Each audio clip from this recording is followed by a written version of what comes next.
And we are live. Gentleman, welcome to the Mecca of Banter podcast. And if you're listening, you're joined by me, Henry Wind. You can find me on Twitter at Henry Wind, and none other than Nicholas Hayflinger. Nick, I'm so glad to have you on this pod. Of all days, Labor Day. Not everyone can stay committed to the pod. I get it. That sometimes it's hard to find the balance in your life, and sometimes American football, I guess, takes precedence over some of these guys' lives.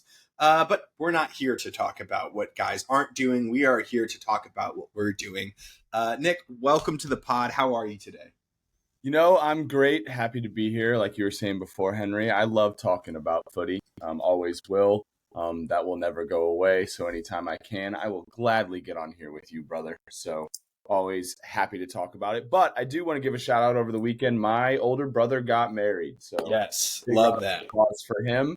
So I was unfortunately unable to watch the St. Louis City game to its full potential like I would have. So I definitely only watched the highlights of it, but obviously can't wait to talk about that with you. And I also I love the duo pod sometimes. I think conversations kind of just flow a little bit easier. So I'm happy to talk about the weekend, Hen. Yeah, dude, we're gonna dive on into it. We have St. Louis City to talk about, and we have the Prem to talk about. Let's dive into St. Louis City. We're coming off of a big win. Not a tie. Yeah, not a tie. Taking us back a year ago, we came out of the Leagues Cup break and we did terribly after the Leagues Cup. I mean, nothing went our way. And we look better. We look like a better team. We made some big signings that we've talked about a lot over the last couple of weeks. But it was the first time that City Park in an MLS game got to see the likes of Kessler, Hartle, Tuchert, Betcher. I forget if I'm forgetting anyone. JGR got to make his MLS debut at home. There's a lot of guys that got to make that debut, and boy, were the boys buzzing. I know that you didn't get to watch a lot of the game, but you made a good point earlier before the pod. We were talking, and it's nice to see that our new signings are actually making a difference in this squad. Absolutely, and I don't know if it's the change in the coach or the change in the philosophy. We've always trusted in Lutz and we've always seen the vision that he's had. But I think the signings and kind of the way we've been playing has been a lot better than what we've seen in the past. Like I said, I only watched highlights, but the build-up to Tuchert's goal looked incredible. I mean, the combination play with Simon and then back to him, I know he got a kind of a little deflection back to him off his first shot and then was able to finish it. But I mean, that's something we weren't really seeing a couple of months ago or even last year. And I'm happy to see that some of our signings are immediately making an impact on our games. And I mean, I was just looking up, and we were talking about it before, LA Galaxy is first in the Western Conference. Yeah. So never did I think that we would be dominating a game like we said to have during this outing. Yeah, it was really nice to see. Oddly enough, I was at the game. I go to all the home games, but hilariously, we were in the supporter section to start the game, which is where we normally are, and it was so goddamn hot, and it was like the sun was blaring straight on the supporter section. So Paige and I actually relocated to the corner, and she was already over in the corner, and she called me. She's like, "Hey, there's shade over here. We should stand over here." I was like, "Cool." I literally left the supporter section, and not even 2 seconds after I left the supporter section, I hear the "Whoa!" scored a goal. So I missed that one. And then whenever LA tied the game, they tied the game 45 seconds into the second half. I was getting Paige a drink, literally. So I was at the game. I missed the first 2 goals, but I went back and watched them. Have no fear. But then the third goal, see them both. Yeah, she saw them both. I was like, this is ridiculous. But the third goal was great to see live in person. We moved to that corner, so I was actually right by Hoover's seats, and the goal was right in front of that goal, which was a really well worked goal. But I want to give a shout out to the Twitter user Berkey's Turkey. He said a tweet before the game started that made me audibly laugh out loud. And the tweet was, "I never thought I'd see John Nelson and Jake Nerwinski start at City Park ever again, but here we are," which is hilarious because when Nerwinski was in the starting lineup, a lot, Twitter definitely had some raised eyebrows, but to see John Nelson lining up on the other side was so funny to see. And Nelson got torched. He got taken off pretty early in the game. And here on the Mecca of Banter, we definitely have agendas to where we feel like there's certain things that we see, ball knowledge side of us. Jake Nerwinski not being a good defender is one of those things. And we will definitely hold our hands up and say Nerwinski played really well. He was solid. He won tackles. There was a couple in particular, kind of like last ditch sliding tackles that sometimes you just have to be in the right position to make, and he made them. I don't think that he's a starting right back for us. I don't think he starts over Totland, but man, like I think that was a great performance to see from him. And like I said, like here on this podcast, we'll be the first people to hold up our hands and say like, fair play to him. The one, yeah, hand up accountability here. There was one portion late in the game though. Like obviously we've had issue after issue after issue of seeing games out. There was about 5 minutes left in the game, and for whatever reason, Nerwinski was pushed up all the way into like the right wing spot. And I'm like, brother, you just don't need to be there. You don't need to be there. Just stay on the halfway line, defend the lead. That was like my one criticism of him that game. But it was nice to see the game out. I still think that we sat in a low block too early. We kind of shut it down at 70 minutes and just absorbed pressure the last 20 minutes. And, LA is a good team, like you mentioned, Nick. And I think if they connect on one or two more of those chances, we're looking at a very different scoreline, just like we did the Portland game coming off with a 4-4 tie. But I will say there was this major sense of relief in City Park whenever the final whistle blew and it was a 2-1 victory. You could just tell that the entire stadium just kind of felt like that monkey was lifted off the back. We got to see Klaus back, putting in 15-20 minutes of work. That was great to see. I think that there's going to be a huge conversation of what his role is moving forward. But just kind of across the board, you saw really, really solid performances. Johannes Horn played pretty solidly on the left back spot. There was a couple of times that he looked a little bit awkward. I think that's a little bit of like getting used to the league, and also he looked a little bit out of sorts sometimes with Leuven or with Hebert on a couple of passes. That's to be expected. It's like the first time that he started for this team. But I can't say enough good things about Hartle and Cedric and Kessler. They played really well. I couldn't agree with you more. I also think that the fact that we were able to hang on to this one and see it through is a huge relief for not only the fans, but also the team. And I think moving forward that this win is going to hopefully start a momentum for us moving forward. I also think these are all brand new signings. So we're just going to continue to get more experience under each other and with each other. And obviously, as you were saying, as Klaus comes back into play, I also think that competition between him and Betcher is going to be really fun. Obviously, Klaus, I think, may have the starting spot wrapped up, but I think there's a world where Betcher comes on and scores some goals, and you can't really take him off after that. Yeah, so we'll see where that happens. Yeah, it's going to be challenging because I think me being critical of watching Klaus play, like the last 20 minutes, he didn't really. There weren't any clear-cut chances that he missed or that he took. He was in the graveyard shift the last 20 minutes of just being the outlet and putting guys under pressure. There's a lot of people on Twitter after the game. It honestly was a pretty split perspective of what the fan base thought. Some people thought he came on and said, like, obviously he didn't do anything. He doesn't deserve to be the starter. Like he wasn't doing anything. And then there's a lot of people that said, but we pressed from the front, and he was so he was such a big reason why we were able to like hold the lead and be like an outlet, and then also took a lot of time off the clock in the corner. So it kind of depends on how you see the game and what you want out of that. Now, if Klaus started the game, does he necessarily put Betcher in the spot to do the same thing with the last 20 minutes? I don't know. I think that's where Hackworth is going to have to figure it out, and whoever comes after Hackworth for next season is going to have to figure that out. But I'm stoked. It's very clear to me that the signings that we made are really solid. Hartle and Cedric both are match winners. They make a difference. Cedric and Hartle, like, Hartle's so good. I he like him is, so and much. it's so funny to me. Like, I saw someone's tweet. I don't know if we someone sent it in one of our messages, but it was like, please start getting this guy's name right because you are going to be saying it a lot in the yeah, a lot, And I was 100%. yes, retweet this. Yeah, Hartle's such an interesting player because like I feel like he kind of goes under the radar a little bit. Like he's not super flashy. He's not like the guy that brings all the attention or anything like that. And there are moments in the game where you kind of forgot he was out there, and then he'd pick up the ball, and you're like, whoa.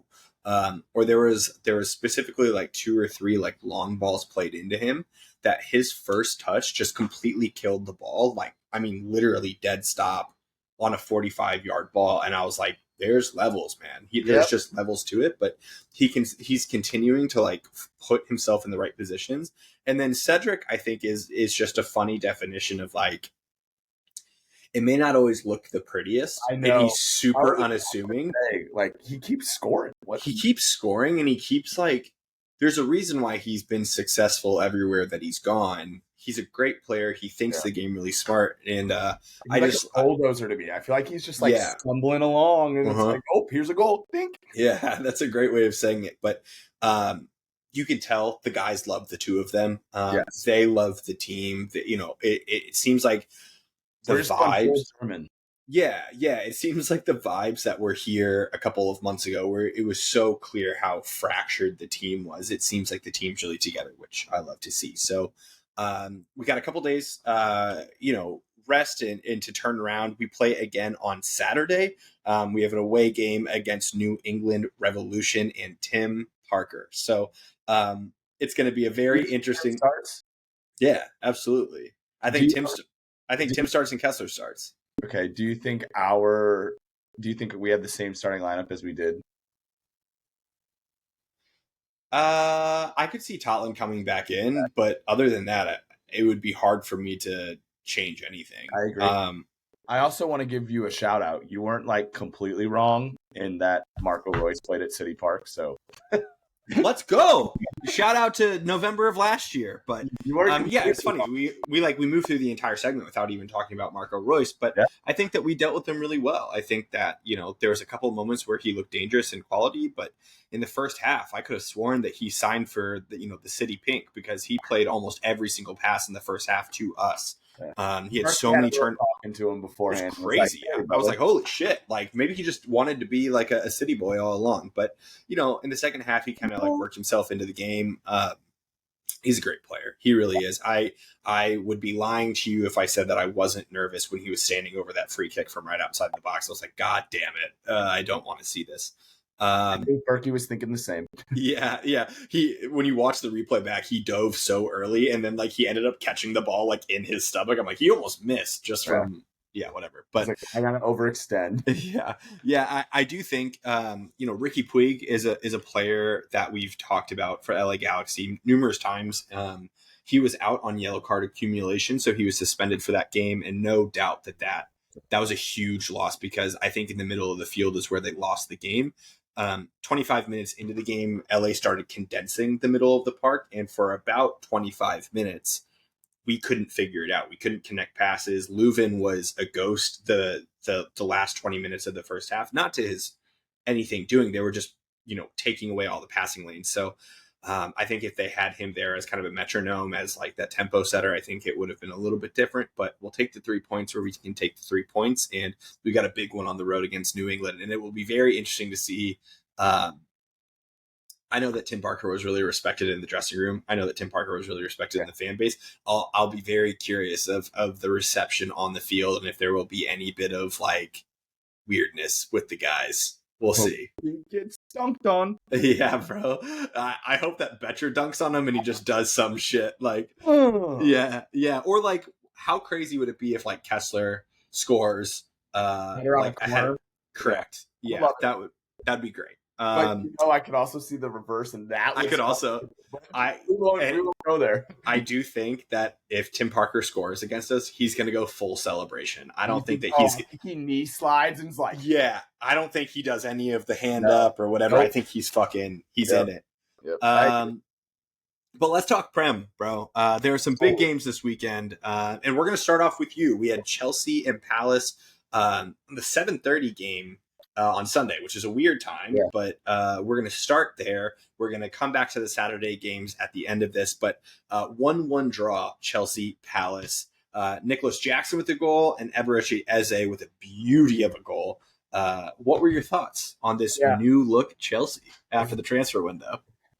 New look Chelsea's got me feeling good, Henry. I'm not gonna lie. It has my standards a lot higher than what they were last year. I think in the situation we were in last year, I would be quite happy with a draw to Crystal Palace, but now I am not. I think when we're full go at the bridge, we should not be giving up these points, and we should have closed out this game. But with that being said, I do think our defense obviously will be our Achilles heel for the entire season. And in this game, I thought we played actually pretty well. I think Eze scored an incredible goal, and it was off a deflection that kind of bounced to him at the top of the box. And then we still had players collapse on him, but it was just unfortunate that he was able to get his shot off, and it was a beautifully well-finished goal. Besides that, I think Cole Palmer, he played well. And I think he needs to get on the ball a lot more. I'm full on that, but a lot of people on Chelsea Twitter are saying he needs to stay out on the wing and continue to stay out on the wing. But we'll see where that goes. I think Madueke is going to be a star. I think he is so talented. I think he played a great ball for Jackson's the start of the goal. He played a great ball to Cole. Cole played it across to Jackson for the finish.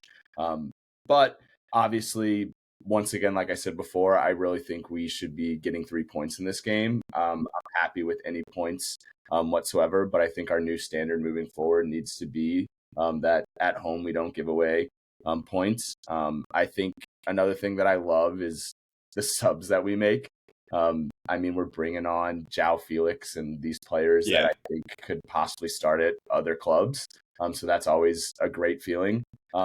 One of the big things, though, that I want to bring up is Gusto being injured is awful for us. What happened with that? Absolutely awful. I'm not really sure. It's funny. I was trying to do a little bit of research beforehand, and I'm not given much. They don't release that much information. They're pretty much saying that he's getting medical tested and stuff like that.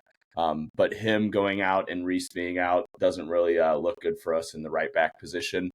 So we'll see how we adapt to that moving forward. And like I said, obviously defense for us is our Achilles heel. So we'll see what happens. But outside of the game, I did want to bring up Sterling gone, Sancho in.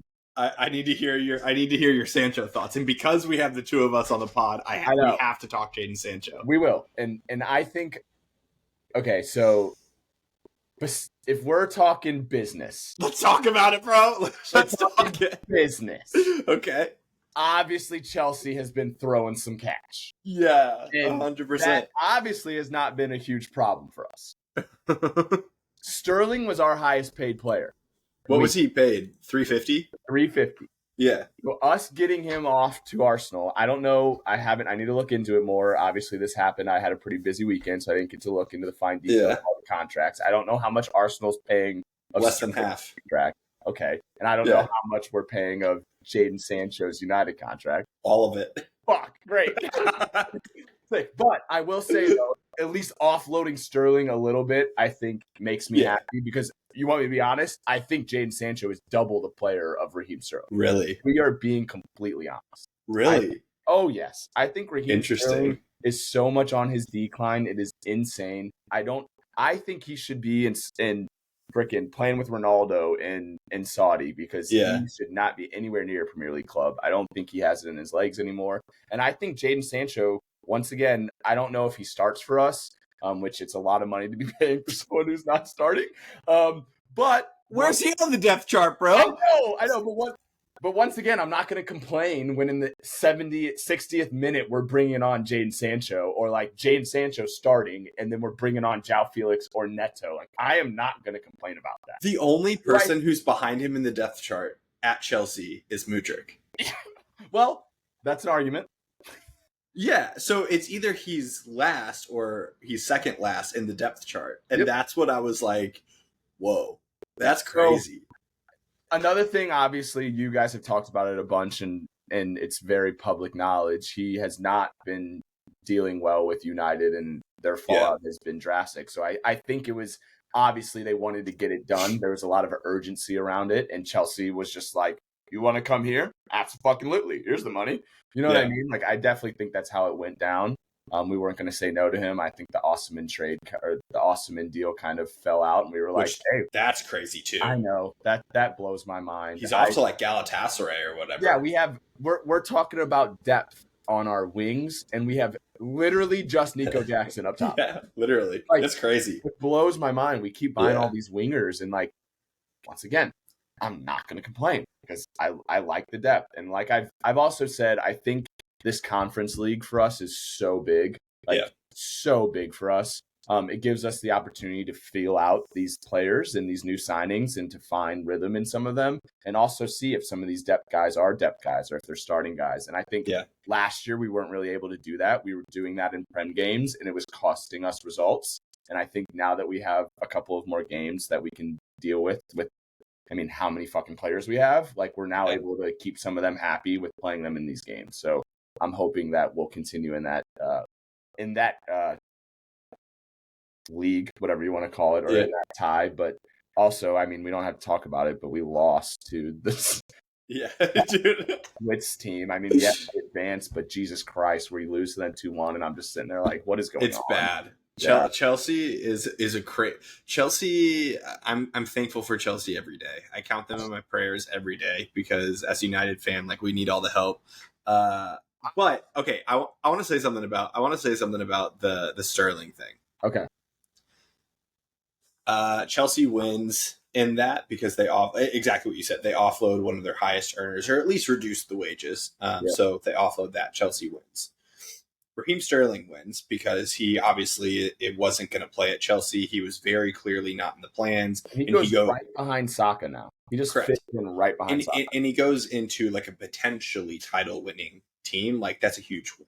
And then it's a huge win for Arsenal, in my opinion, because while you say that he's like on the decline of his career, and I agree with you, you have to remember that he started playing for Liverpool at 16. Like he was young. He's won the Premier. He's got a good game in him. And like he's won the Premier League 4 times over. He has the maturity, he has the leadership, he has the experience. Now, I think Arsenal really win in this because Saka is your out and out starter. He is that lockdown right winger. But when you need to rotate, it's not exactly the worst thing to have a 4-time Premier League winner coming off the bench to like fill the role for the game, right? Like, and I'm not saying that he's going to be perfect, but I was going to say, I agree with you, but also I am thrilled with that decision by Arsenal. Oh, absolutely. For keep sure. Our rejects, brother, and keep finishing second. Like I think that is funny though, that like he has a couple of like Pep rejects on the team. But like, so from an Arsenal perspective, I think that it's a slam dunk, and you get him on reduced wages, you get him for a year, and he also has been very public about saying that like his goal is to get back into the England squad. So like you have a determined guy that wants to work his ass off, and he has a point to prove. I think that that's like great business for Arsenal, and I think that it was a win for everyone. Now, I think that if Raheem Sterling was trying to go to another big team and saying like I deserve to be your number one starter, that's where he gets kind of like laughed at. That's where he gets whatever. So like he is past that part of his career. But if he can go to Arsenal and play second fiddle to Saka, I think it's great business. I think we will look back at the end of the season. I think we'll look back at this Sterling loan the same way we looked at Trossard in January of like, I can't believe that they got Trossard for 20 million or whatever it was. And he like played really important minutes, and it was like one of the signings of the season. I think Sterling has the potential to be one of the signings of the season, even though it's a loan. So I'm going to put that on record right now that I think there's potential for him to be one of the signings of the season, if not the signing of the season. Just so everyone knows, that was Henry Wine who said that, bro. You like just want to double because I know ball, brother. Yeah, because I know ball. I think he is I think I can lock him down. I mean, maybe, but like again, like he definitely has like a game in him, and like yeah, it's just We'll see. like We'll see. yeah, yeah. Um, I will say also Palace. They're going to be such a fun team to watch again this year. I know that they don't have Elise, but they like they have Eze, they have Chris Richards, they have Gahey, they got Nketiah, they got whoever the fuck else. Like they're going to be a fun team to watch all year long. They may not finish like top six, but they're going to be fun. They're going to take points off of a lot of the big teams. So no shame tying them there. But let's talk United Liverpool. A game to be United. yeah, brother. There's a silver lining in this, I promise.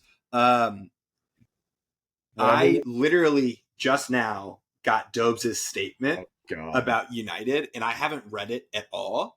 So I'm gonna read it live. Okay.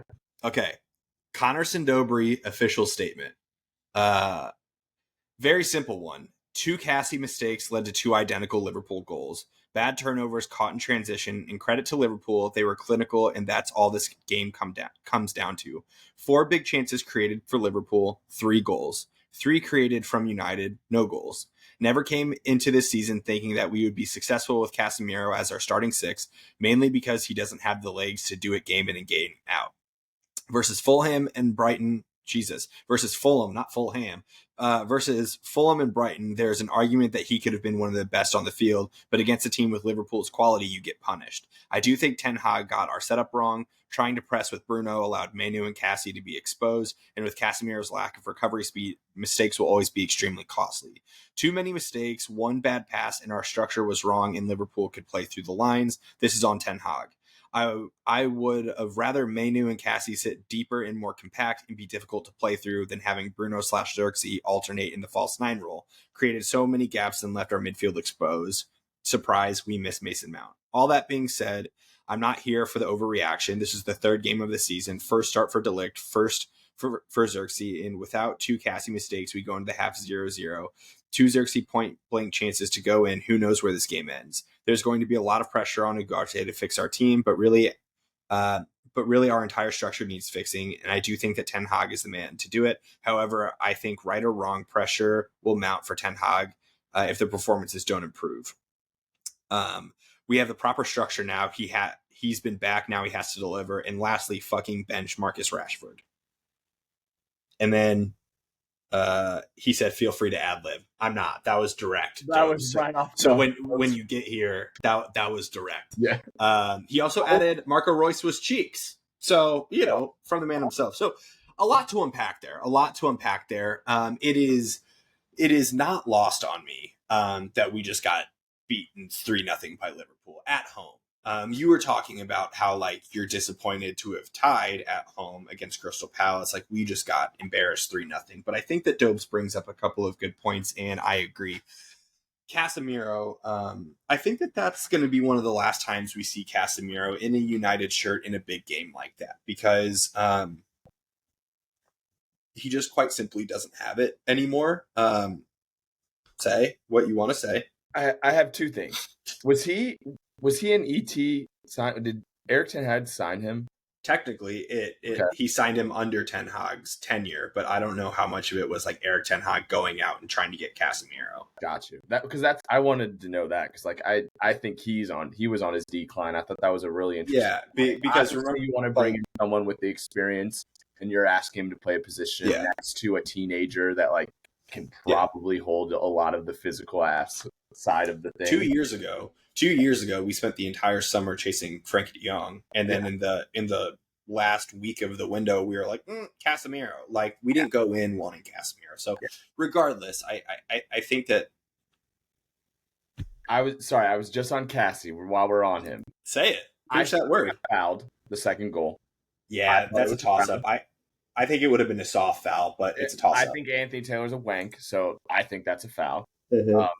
I also as much as the first one was a mispass by him right at half, but like that should not always equal a goal on the other end. And like, totally. Like yes, he's to blame, but like also like defensively, Diaz was left wide the fuck open Yeah, on the back and post. there's a couple issues with that. So what I'm seeing this season a lot is our wing backs bomb forward early and quickly. So the reason why Diaz and Szoboszlai, for what it's worth, were They because if both, Diaz didn't they score, both were, Szoboszlai would have been scoring, which would have been great for my fantasy team. But which is the wild. reason why they were wide Here's the open, goal.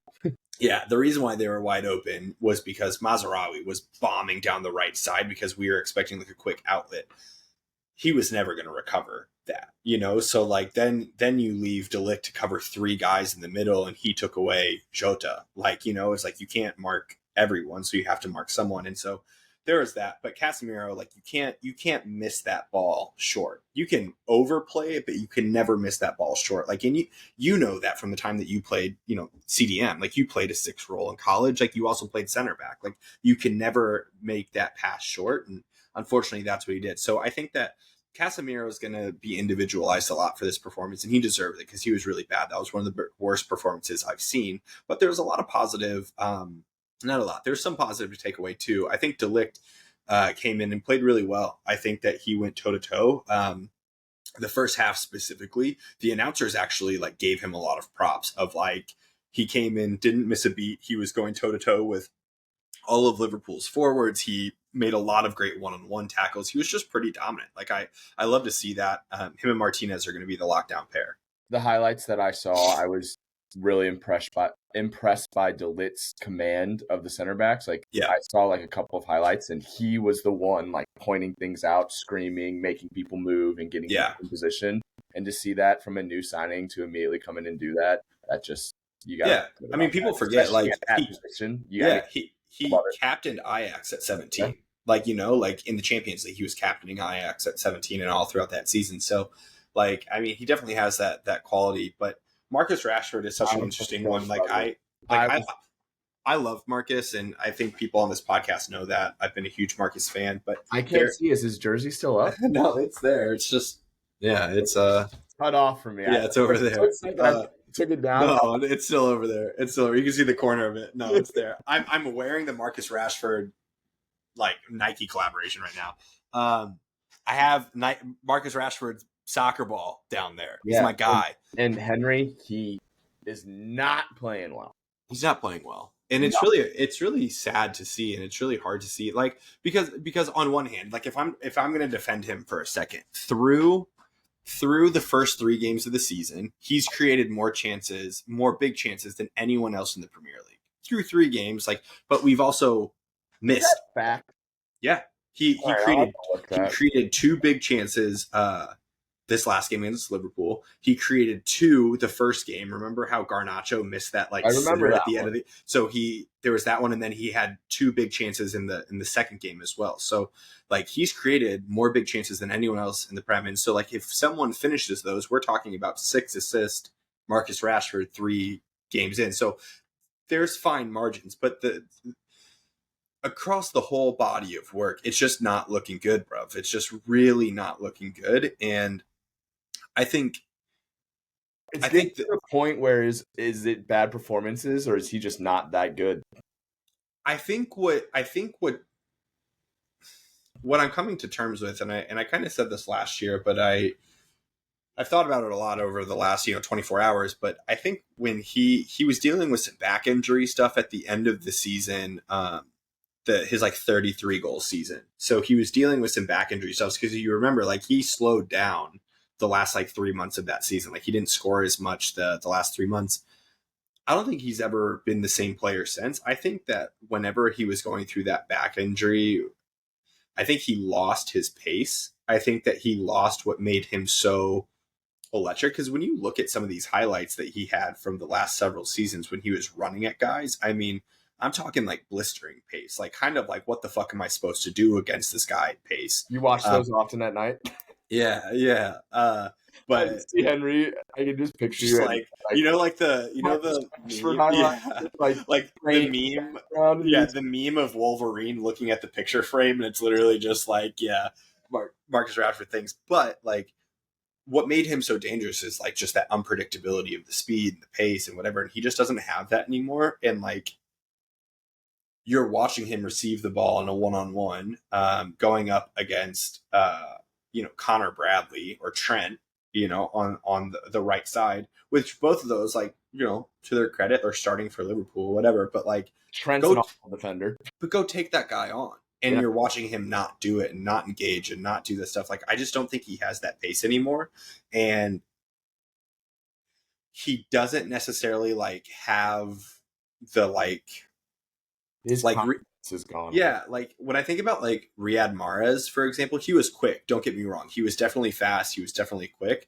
But what made Riyad Mahrez so devastating for Leicester and for Manchester City was like his body feinting was insane. He could get you completely off balance by just like dipping his shoulder, and it was unbelievable. He didn't have to rely on pace. He could do that, and Marcus doesn't necessarily have that in his game. So I think that Ten Hag at some point is really going to have to like wake up to that, because Marcus isn't performing, period, and Ten Hag continues to pick him. Ahmad scored last game and he got benched. It's just Dobes was saying that this game was on Ten Hag, and I agree. Now the good thing that came today about the Manchester United side is last year, especially the last 5 months of the season, it was like, is Ten Hag getting sacked? Is he not? Is he the guy? Is he not? Like, there was all of this stuff swirling around, and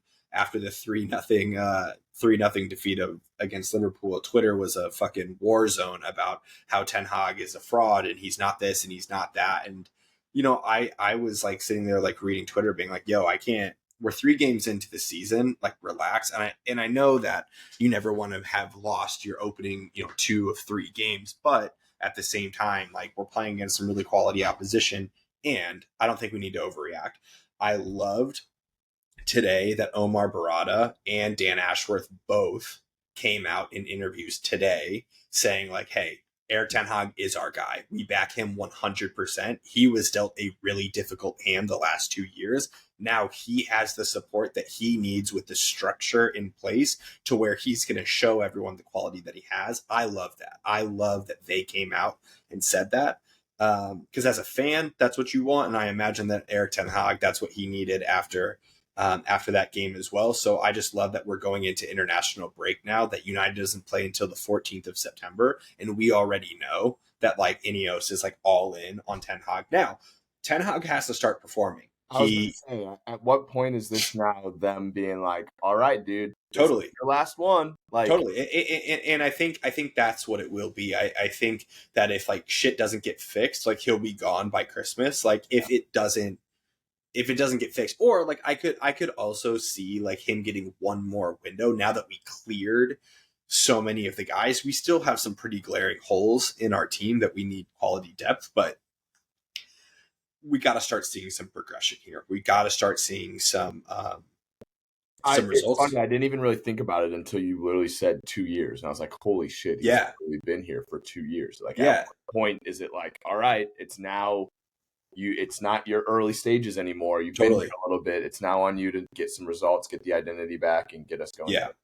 Yeah, we got to get there. So it was a really, really hard game to watch. It was a really hard game to go back and watch to watch highlights. But shout out Liverpool. They finished their chances for sure. I said this on the last one, and I'll say it every single time it happens. Liverpool is 8 million times better when Nunez is on the motherfucking bench. Yeah, bro. Oh my god! Like, and it's interesting too. Like, it's interesting that Diego Jota like had always kind of been like a floater under Klopp, and now like Arne Slot is like, hey, he's the guy. Yeah, he's like, well, to be fair, that's what I've always thought. I'm like, why are they not playing Jota? Like, what's going on? Like, what is he not proven for you to go out and buy these guys that are like, oh, let's flip a coin, maybe he pans out? And like, I was so shocked by a lot of those late signings by Klopp. But hey, I mean, Arnie coming in and figuring it out isn't great for the rest of the league. So if they continue to play Nunez, they won't score goals. So I also think it's crazy how much the fans of Liverpool are obsessed with him, and I don't think he's anything special. I think that Liverpool fans are just a weird breed. I think they're just a little odd. There's a screw loose or something. Coming from the United boy. Yeah, no bias, No. certainly no bias in that, but just a little bit of a screw loose there. But the international break, oddly enough, even though it's only 3 games into the season, is so needed for Manchester United. We really need a little bit of a reset. We need a little bit of hopefully Agarte. He's going to go and play for Uruguay. I hope he gets some minutes in his legs and he comes back and he starts against Southampton on the 14th because we desperately need that. Um, Now, there are 2 games that we're going to touch on quickly before we call it quits tonight. We're going to go to Newcastle Tottenham, 2-1 win for Newcastle, and I have an official club statement from Andy Hoover. First off, being I hate Newcastle, uh, which So just to give everyone some context as well, like his old roommate and like one of his best friends was trying to pick a team in the Premier League the last couple of years, and they picked Newcastle. yeah, Every single time they play now, and since they've gotten good of recent, he is just so unbearable. annoying, unbearable, like worse than JP sometimes. So like now, I feel like that is Who's like Worst nightmare. yes, the Yeah. absolute worst. Every time they play Newcastle, he gets so livid. Yeah, so he's going to go from one nightmare to another nightmare with the North London Derby this weekend, but or in 2 weeks. But Hoove says sucks to lose this one in the way that we did. Arguably better than them the entire game, but choked on 2 individual moments and couldn't make them pay what needed.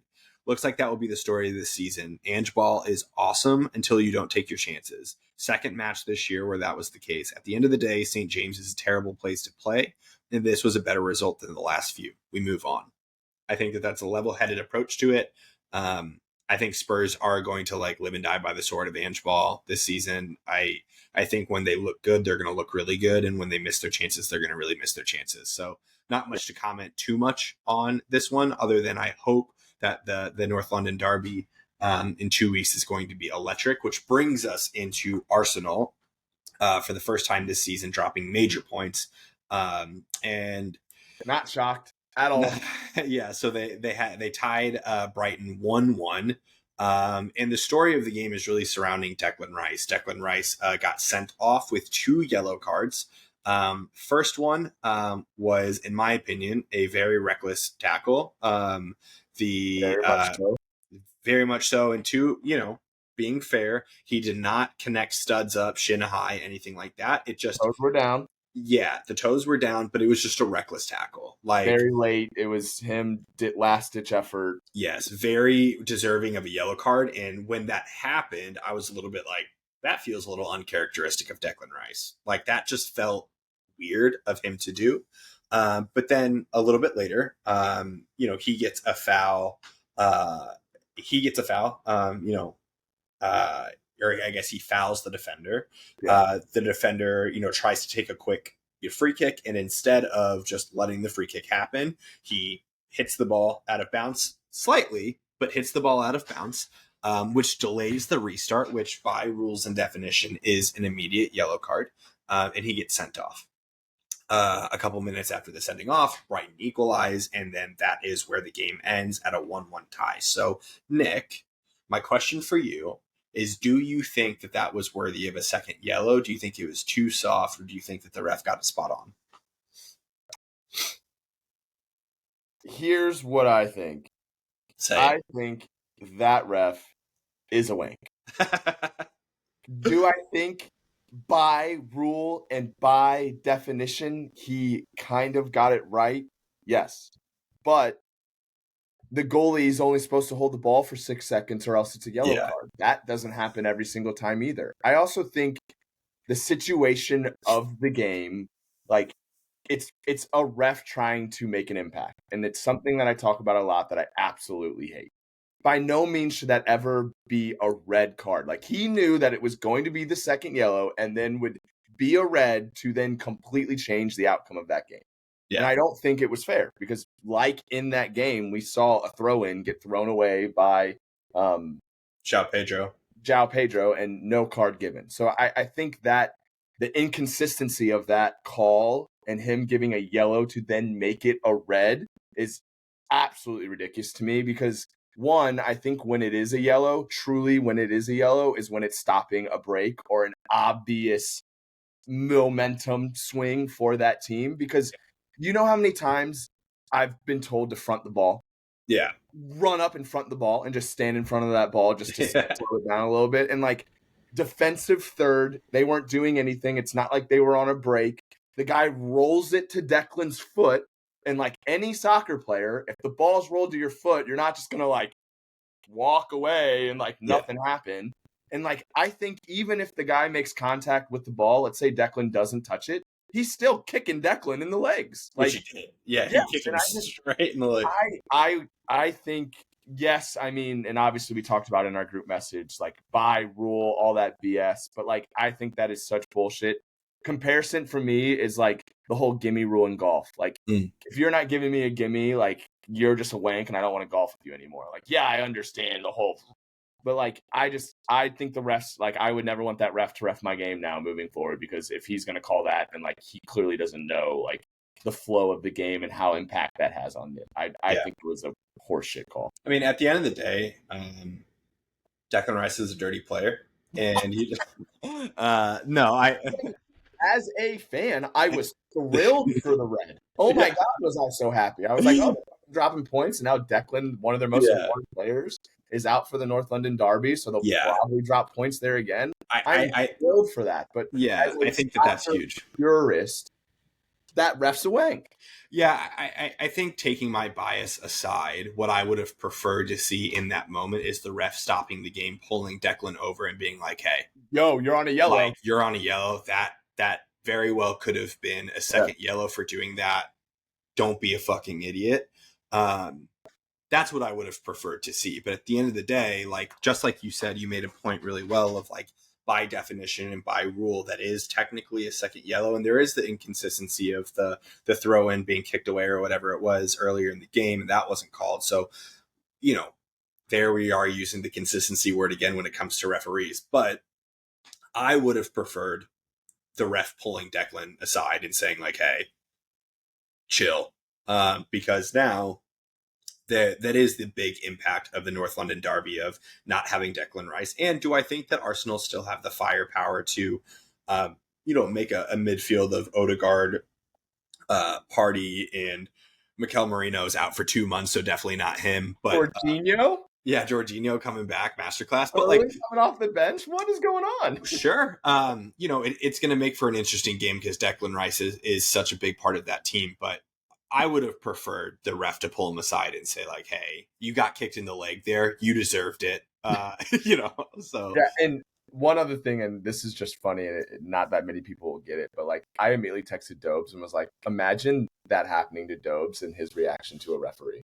Oh. Like getting that second yellow and then getting the red. I'm like, you would have probably thrown a punch. Like, you probably thrown at that ref. And he's especially missing the next game like that. Like, oh my God. I'm like, anyone would have lost it. Blow up on that ref.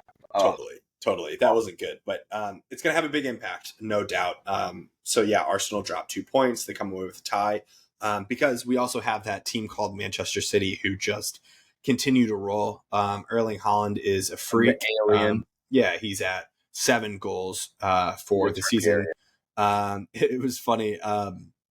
When I was watching the United game, I forgot if it was like at the end of the game or when they scored one of their 3 goals, whatever. It doesn't really matter. But the announcer said, like, and now Liverpool officially have as many goals as Erling Haaland. And I was like, that's great. So it's one of his goals, he hit it so hard. It clicked for me. And I know this is such a funny comparison to have while you're watching a City game and Erling Haaland's hitting a bomb. But I was like, oh, it makes so much sense why Berkey's reactions are so fucking good. Dude in practice for like 2 years. Like he would, oh my word, he hits the ball so hard. Like, just so hard. It's insane. And what I appreciate is about of some of his goals this season is he's had a pretty mixed bag in terms of how he scored. There's one in particular on like the right side, and maybe it's the same one that you're talking about, but on the right side of the penalty box, and it was inside the box still, but he hit the shit out of it, and he hit it kind of like high to the goalkeeper's left. Blew it past him. And I loved that. Like, I want to see him add more to his game and get in those chances. I saw a take on TikTok that I really appreciated that people like always give Erling Haaland shit for not being like a pure footballer, and like maybe his touch isn't the best and all that stuff. But what he said is that like to do what Haaland is doing at the rate at which he is doing it and the consistency to which he's doing it is so much harder than bringing a ball down on a 40-yard ping or anything like that. And Like it's so much more impressive. I completely agree with you, and I think he has that in him. I just think the way City plays and what they need from him, they have. Imagine like I know I don't want to go crazy deep into this thought, but like I'm just the midfield of Kevin De Bruyne, Rodri, and like some of those talented players in there. You don't need a striker to come get the ball at half. Yeah, let them do Let them do their thing. Out of the way. Get out of the way so the midfield can bring the ball up. Like get the fuck out of the way. I think some of those other strikers are able to showcase those skills because they have to do it for those teams. Yeah. Haaland plays for City where why the hell would he ever need to do that? The man could just sit in the box and just score headers all day long. But like, I think he doesn't get enough credit sometimes, and I think he fits that role so well, and he's just going to continue to bag goals, and it's annoying. Yeah, the characteristic that I'm appreciating about him is his patience, because just like you said, like there's a tendency for strikers, or maybe they're not like in the game enough. They come back and they drop back to half field to pick up the ball. Whereas with him, he like is super patient and he lets his team do his thing, and then he's like, "I will be here when the time is right." Yep. It's a really hard character. I do not have that characteristic. As I was reminded again, in the last week playing twice and was playing defense, and then dude, I was playing defense and then we weren't scoring. I'm like, fuck it, I'll go up top, and then I went up top, and then we were letting up goals, and I'm like, there's no winning in this sport. But Henry's just that good, guys. No, not that good. No. It was like if I was back, we weren't scoring, and if I was up top, we were getting scored. It was just bullshit. So anyway. With that being said, Nikki, that concludes tonight's episode of the Mecca of Banter podcast. If you listen along this far, I want to remind you that we are active on all of our socials, and I want to invite you to interact with us on the socials. We'll catch you live next week with the rest of the fellas. Coming off of international break, we'll have a St. Louis City game to talk about, and some USA team talk with a managerless U.S. men's national team, as the Federation reminded us yesterday morning. So we will see about that. No Pochettino yet. So until next time, cheers.